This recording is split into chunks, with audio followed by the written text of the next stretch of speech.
Quem é Fernando Egídio Martins? Ih, caramba, que pergunta difícil. Eu estou tentando descobrir faz 55 anos. E Fernando Egídio Martins é um ser humano sensível, ser humano que gosta muito de pessoas, da natureza, de música. Eu te diria que é um ser humano. Que recursos você está usando para se descobrir? Para descobrir quem você tantos. Às vezes tem que ser com ferramentas um pouco mais elaboradas, às vezes tem que ser com um pouco de martelo na cabeça. Mas eu acho que é um processo de aprofundamento da gente conviver com a gente em tantas diferentes situações, né? A vida é uma grande escola e a gente tem a oportunidade de aprender e de reaprender de várias formas. Então isso é muito bom. A gente vai amadurecendo, a gente vai vivendo e parece que vai adicionando ingredientes que fazem com que a gente possa aperfeiçoar os nossos comportamentos, nossas atitudes. Então é um pouco isso que eu tenho procurado fazer, sem deixar de lado o lado humano, o lado gostoso e o lado simples da vida. Tem um poema de um poeta espanhol, tem um nome meio português, mas ele é espanhol, que é o Antônio Machado, e esse poema se chama Cantares, e diz: caminhante não há caminho, o caminho se aprende, se faz ao caminhar. Então a vida é um eterno caminhar, né? A viagem é o destino, então a viagem é o que é importante. Não é você chegar aqui, chegar ali, num porto circunstancialmente, mas é o processo.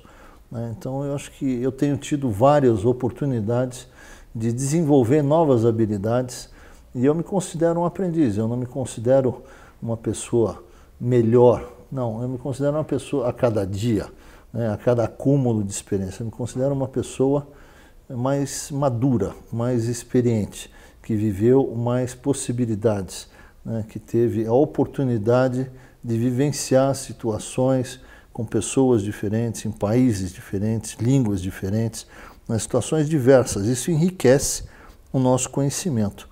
Nós somos aquilo que nós conhecemos. Se eu não conheço, se eu desconheço uma possibilidade, ela para mim não existe. Alguém pode até falar, né? Aí eu passo a ter um primeiro contato. E conforme eu vou me aprofundando, eu vou me apropriando e vou incorporando, né, nas minhas células, no meu ser, no meu organismo, na minha mente, né, na minha visão, nos meus sentimentos, e aí eu posso projetar para o futuro, né, essas experiências que formaram o que eu estou hoje, né? O ser humano nunca é, ele está, né? Eu não sou, né? Eu estou, né? Eu estou. Então quem é o Fernando Martins?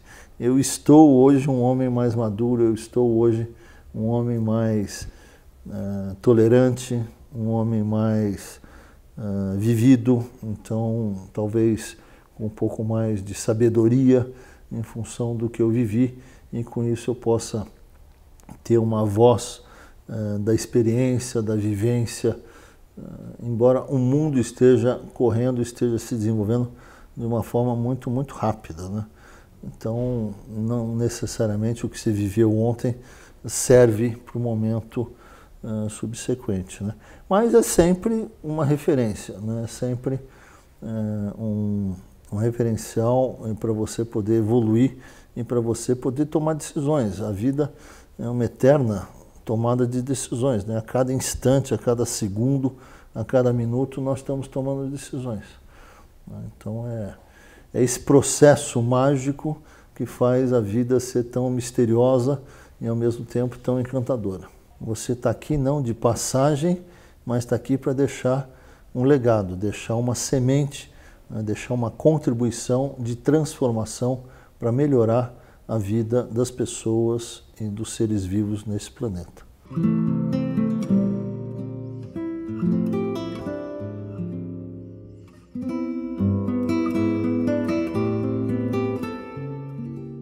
Meu pai foi um homem público. O meu pai foi ministro aos 35 anos de idade e foi governador aos 45, eu acho. Então isso também acaba trazendo para dentro de casa um componente de sociabilidade meio forçada, né? Que de certa maneira também influenciou o modus vivendi da família, porque ele, quando foi indicado governador, eu fiz 18 anos quando ele assumiu, em 79, né? No governo Geisel, né? E enfim, em 75, ele foi até 79. Enfim, então isso acaba trazendo, você tem que conviver com um número de seguranças, agentes de seguranças. Nós moramos durante 8 meses em Palácio, no Palácio dos Bandeirantes, porque a nossa casa não tinha ficado pronta, a gente estava mudando de casa. Então tem algumas experiências, alguns episódios aí, que eu acho que foram bons, foram positivos, mas você acaba mudando a sua vida, né? Morar no Palácio dos Bandeirantes foi uma experiência boa, mas é você morar num hotel, e é um hotel que funciona meio como uma empresa. Tem um monte de gente que vai lá trabalhar durante o dia. Então é um pouco estranho, você chega numa garagem que tem um monte de carro, tem polícia, então sabe, mas durante 8 meses nós moramos lá. Então você tem que se adaptar, você meio que a vida também vai te trazendo algumas situações e você tem que ir se virando, e vai remando, vai nadando e bola para frente. E quais são os valores que você passa hoje para os seus filhos?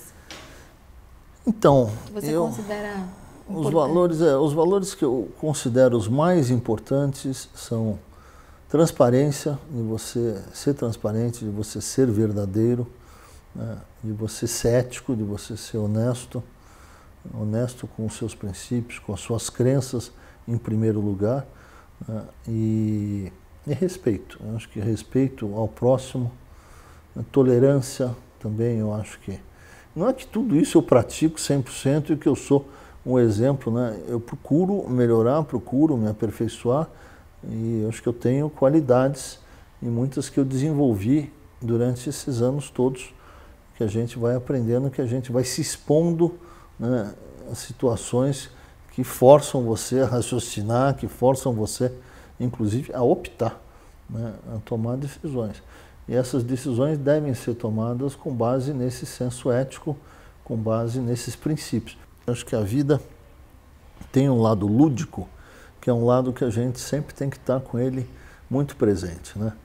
Que o americano chama de have fun, né? De se divertir. Aqui o se divertir é meio que você mudar o que você está fazendo, não, é se divertir no que você está fazendo, né? A gente não tem muito esse conceito aqui no Brasil, mas enfim, que é gostar, que é você de fato estar envolvido, gostar, se envolver de corpo e alma com o que você está fazendo. Aí a vida vira uma grande diversão. Não é você no trabalho não se diverte, em casa você se diverte, não. Né? Eu acho que tem que ser integrado, e esse é um valor também que eu procuro passar para eles.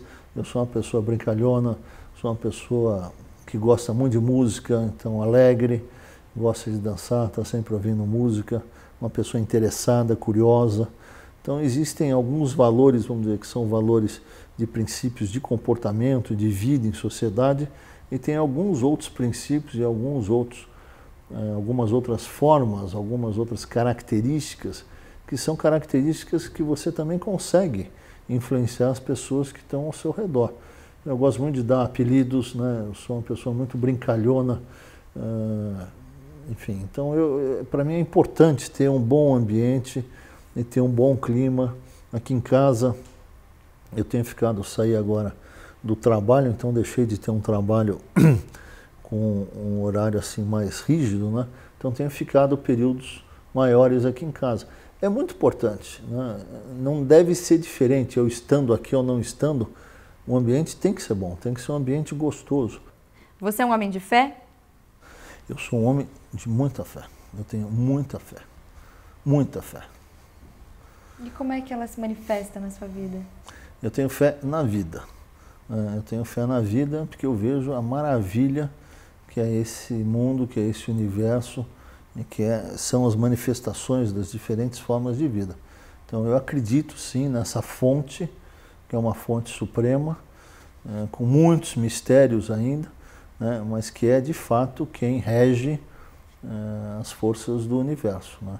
Então eu acredito, eu tenho fé, e fé de que a vida pode ser melhor, de fé de que eu posso melhorar minha vida, que eu posso melhorar a vida de outras pessoas, e que se eu puder eu vou fazer muito para melhorar muito, com uma noção, né, não de crescimento, uma noção de conquista, uma noção de consumo, mas uma noção de equilíbrio, uma noção de equilíbrio de vida, uma noção de sustentabilidade. Para mim, sustentabilidade é equilíbrio na vida, né? E então eu tenho fé de que isso é possível. Existem desafios? Existem. Inúmeros desafios. Acho que precisa cada vez mais da colaboração, da ajuda de milhares, de milhões de pessoas, né? Porque nós todos estamos no mesmo barco. Mas eu acho que cada vez as pessoas estão mais conscientes, se cada um fizer a sua parte, a gente chega lá. E essa fé vem com alguma espiritualidade? Tem uma espiritualidade?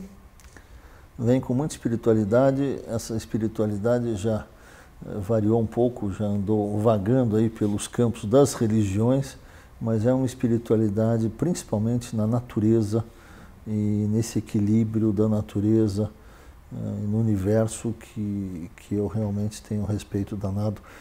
Eu tenho talvez mais de um Deus e navego em algumas religiões que eu acho que tem componentes que me agregam. Eu não me apego a uma bandeira só e sigo aquilo, não. É muito um tempero pessoal. Vou à igreja, gosto de budismo, gosto de taoísmo, já tive um pouco mais próximo de espiritismo, tenho interesse pelo judaísmo, acho que tem contribuições importantes, hinduísmo também, acho que gosto demais. E para mim o meu corpo hoje é o meu templo, no sentido de que é aqui que eu reúno os meus tesouros, as minhas vontades, os meus problemas, as minhas dúvidas, as minhas angústias, o meu engordar, o meu emagrecer. É aqui nesse corpo, né, e essa que se processa a vida, a minha vida, né, e é aqui nesse corpo que existe esse espírito. Então, o meu corpo é o meu templo e é onde essa alquimia, essas experiências, esse laboratório acaba acontecendo com todas as coisas boas, os prazeres e com todas as imperfeições. E como é que você estuda e tudo? Aprendizados. E como é que você estuda isso e onde é que você pratica? Eu já estudei mais, já li muito sobre isso, e aqui em casa você vai ver, tem alguns cantos aqui que tem talvez alguns simbolismos dessa espiritualidade, e eu pratico no dia a dia, eu pratico dentro do meu templo, e às vezes vou à igreja, às vezes vou a algum templo budista, às vezes participo de alguma cerimônia com mantra, gosto muito de mantra, já fiz danças circulares sagradas. Então é um repertório um pouco mais amplo que rege essa orquestra, principalmente dentro desse templo aqui.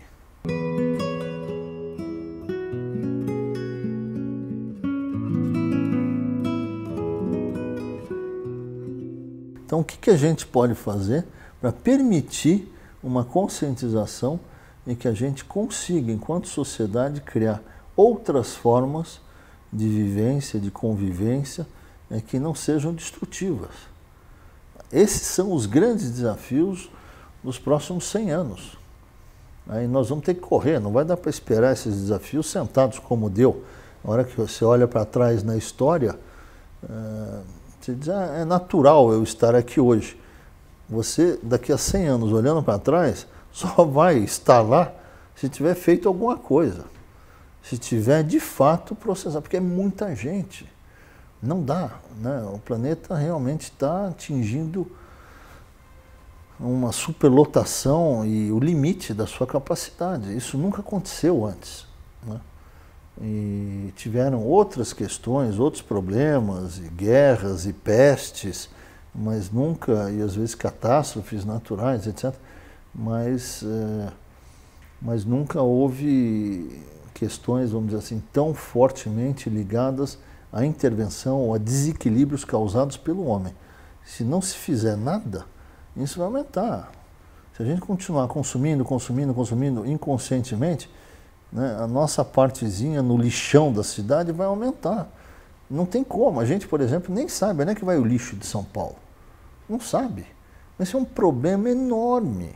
Acho que o sonho de mundo ideal é um sonho onde os seres humanos sintam que eles estão bem com relação ao quê? Com os seus padrões de seus desejos, né, os seus anseios, as pessoas estarem vivendo com mais dignidade, as pessoas estarem se sentindo mais felizes, isso aí, no exercício do seu potencial. Cada indivíduo é diferente, né? Se cada um puder desenvolver o que acredita, ter chance de experimentar, para encontrar qual é o seu galho, né? Onde é que você fica melhor, o que você se sente melhor, acho que esse é o ideal. As pessoas se encontrarem mais, melhor, com outras pessoas que façam com que esse convívio seja um convívio mais prazeroso. Então, o mundo ideal para mim é um mundo com menos desigualdades, se possível sem nenhuma desigualdade, com relação ao mínimo de dignidade que os seres humanos merecem, que os animais, que os seres vivos merecem para estarem aqui. Né? E que esse convívio seja um convívio rico, né? Dentro do possível. Né?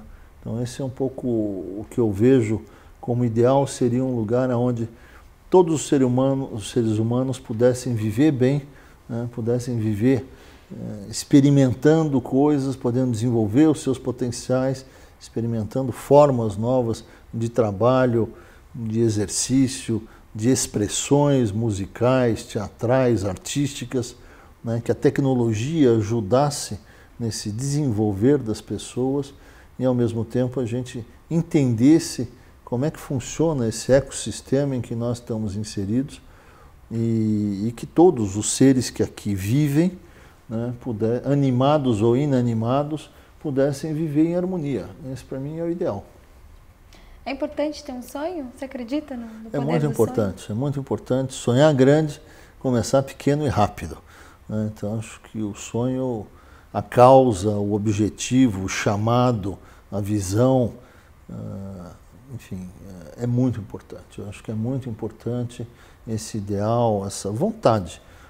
Uma causa para você levantar todos os dias de manhã e você, enfim, desenvolver o teu trabalho, a tua atividade, por mais simples que seja, né? Ou por mais importante que seja, no sentido de ser mais complexa, que ela seja digna, que ela é honrosa, que ela seja cada vez mais significativa para você, né? Para que ela possa ser significativa, para que ela possa brotar em significado para o mundo.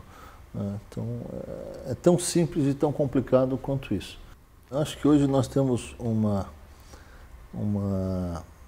gama, né, de instrumentos, de meios de comunicação ao nosso dispor, né, para receber informação, para você emitir informação. E nós temos que cada vez entender melhor o que fazer com tudo isso. Né, porque senão você fica perdido no meio de tantas informações assim. Então, aí eu acho que essa democratização, essa liberdade de você lidar com tantas informações é muito positiva, é muito rico isso, né? E poderá te abrir muitos horizontes, né? Agora, depende do que você quiser fazer de uso disso, porque se você quiser ficar só tomando um chá das 5 com essas informações e não fazendo nada, só conversando e usando de maneira superficial, talvez isso não produza nada em termos de conhecimento, em termos de possibilidades, em termos de evolução. Então, como é que você usa essas informações para melhorar o seu papel como indivíduo, o seu papel como imprensa, né, o seu papel como empresa? Então, hoje em dia, todo mundo tem acesso a tudo, ou a quase tudo. Né? Daqui a pouco vai ser cada vez mais a tudo.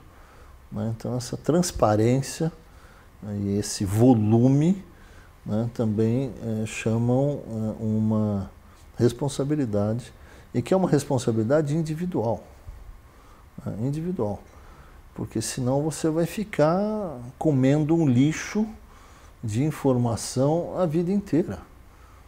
E você não percebe, e aquilo ali está te intoxicando, né, em termos mentais, em termos intelectuais.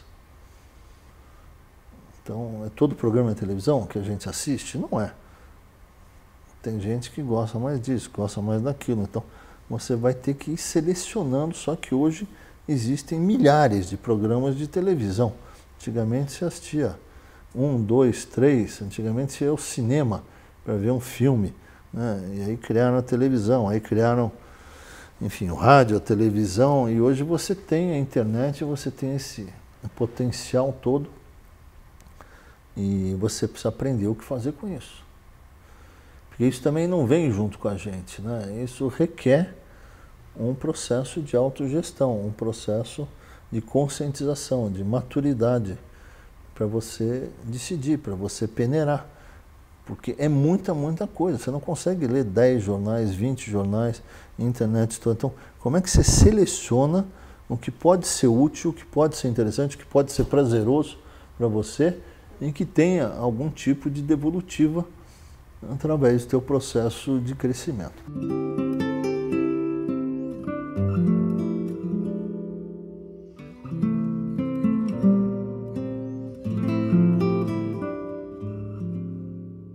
O meu legado é um pouquinho a cada dia, né? Eu acho que é um pouco do que a gente faz para as pessoas com que a gente se relaciona. Então, quando eu estava numa posição, numa empresa com mais gente, que atingia muitas pessoas, o meu legado foi passar mensagens e ajudar, contribuir para esse processo de amadurecimento, de compartilhamento, de visão que nós tivemos como uma grande empresa, como um grande banco. Então, acho que o meu legado naquele momento foi esse e agora continua. Quer dizer, eu gostaria, quando eu morrer, de esse é foi uma pessoa que fez a sua parte, que ajudou a transformar. Então, o meu legado vai ser um exemplo de dedicação, de alegria, de amor e de vontade por um mundo melhor. De acreditar realmente que a vida é boa, é bonita, é bonita e é bonita, e que a música do Gonzaguinho, que é a beleza de ser um eterno aprendiz. Então, o meu legado, acho que essa música do Gonzaguinha reflete bem.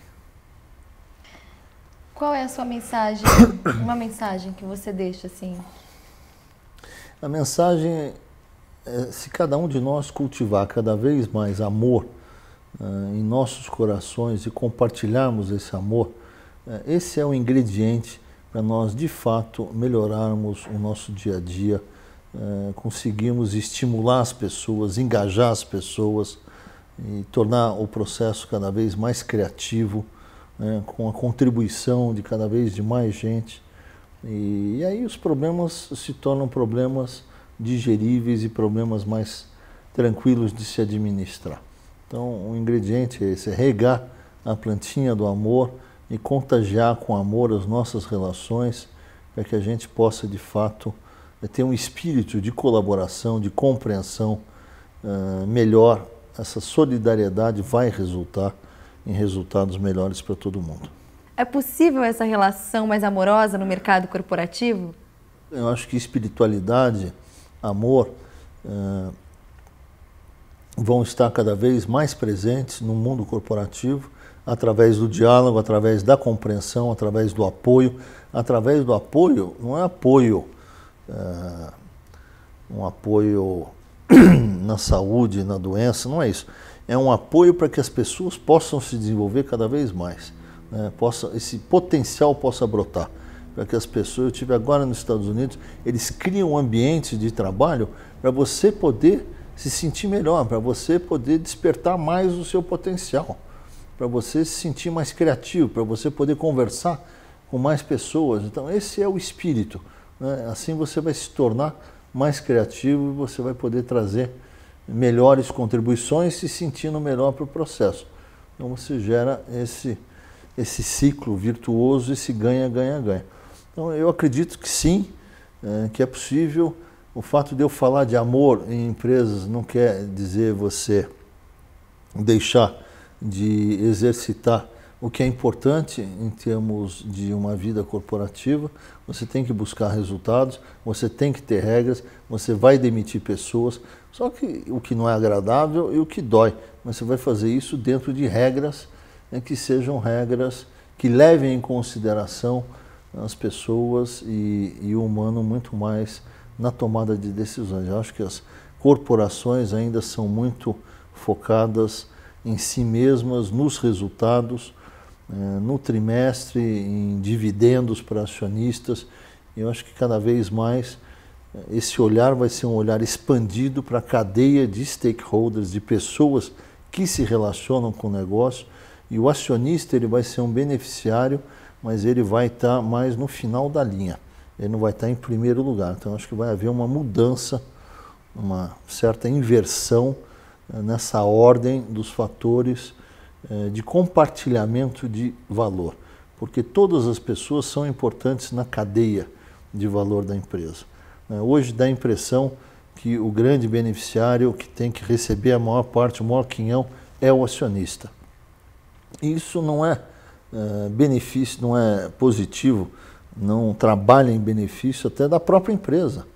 Isso não é algo, talvez o melhor, e hoje já existem estudos, análises e situações que comprovam isso, né? Que se você cuida bem dos funcionários, o funcionário motivado é talvez o primeiro, né, o primeiro ponto de preocupação nesse ciclo de pessoas interessadas e que trabalham dentro de uma empresa. Se esse funcionário está de bem com a vida, está interessado, está engajado, ele vai se tornar mais produtivo. Ele vai atender melhor o cliente. O cliente mais satisfeito vai se envolver mais, vai comprar mais, vai se relacionar mais com a empresa, vai gerar melhores resultados. E assim você gera melhores resultados para o acionista, reinveste. Então é um ciclo que eu acho que se retroalimenta de uma maneira mais inteligente e até mais natural do que esse foco descabido que houve nos últimos anos em retorno para dividendo para acionistas e pagamentos astronômicos para gestores que focavam muito em resultados mais de curto prazo. Eu acho que isso desvirtuou muito o processo produtivo e o processo de repartição de riqueza. Eu acho que isso está mudando e vai cada vez mudar mais, e as empresas vão ter que se adaptar. E esse é o caminho para a nova revolução? Eu acho que a revolução passa por aí. Eu acho que a revolução é você estar recuperando esse humano em nossas vidas, esse equilíbrio em nossas vidas, que passa por você entender um pouco melhor essa ordem dos fatores e qual é a nossa responsabilidade como homem, como animal racional nisso tudo, que não é só tirar e extrair de forma inconsequente, consumir, crescer. Não dá. Esse modelo que nós herdamos, esse modelo que está aí, está com os dias contados. Ou nós ajudamos para que esses dias contados sejam dias contados administráveis, e aí se faça uma transição, ou vai haver uma ruptura.